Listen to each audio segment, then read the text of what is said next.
আরে গাধা, তুই এখনো কম্বলের ভিতরে আসিস? তোর স্কুলে যেতে হবে না? আরে বাবা, আমি আজকে স্কুলে যাবো না, আমার অনেক ঠান্ডা লাগছে। আচ্ছা, স্কুলে না যাওয়ার জন্য বাহানা। চল বাবু, আজকে আমরা ঘুরতে যাই। কি ঘুরতে? বুঝিয়ে নে তাড়াতাড়ি। হ্যাঁ দাঁড়াও, এখনই গোছাচ্ছি। আরে বাবা, এত ঠান্ডার ভিতরে কোথায় নিয়ে আসলে ঘোরাতে? আরে গাধা, অনেক বলতিস না তুই। ঘুরতে চলো, বরফ দেখবো, এই জন্য নিয়ে এসেছি তোকে এখানে। চল এখন ঘুরি। আরে বাবা, ঘরে চলো না, এখানে ঘুরবো না আমি। গাধা চল। ঠান্ডার ভিতর চা খাওয়ার মজাই আলাদা। আরে বাবা, আমাকে কোনো গরম জিনিস খেতে দাও প্লিজ। আরে গাধা, এখানকার সব জিনিসের দাম অনেক, তোকে বাইরে খেতে নিয়ে যাবো। আরে বাবা, আস্তে আস্তে, মজা আসছে না অনেক? কিন্তু তার আগে তুমি যদি জীবনে একবার হলেও এখানে যেতে চাও, তাহলে ভিডিওটিকে লাইক করে চ্যানেলটিকে সাবস্ক্রাইব করো আর কমেন্টে ইনশাল্লাহ লিখে যাও। এই জায়গাটা অনেক গরম, কম্বল যদি নিয়ে আসতাম তাহলে এখানে শুয়ে যেতাম। আরে কোথায় চলে গেল ও? ওই তো পেয়েছি।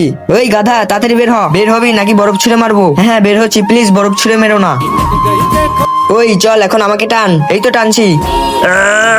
আরে টান না। কিছু খাস না নাকি?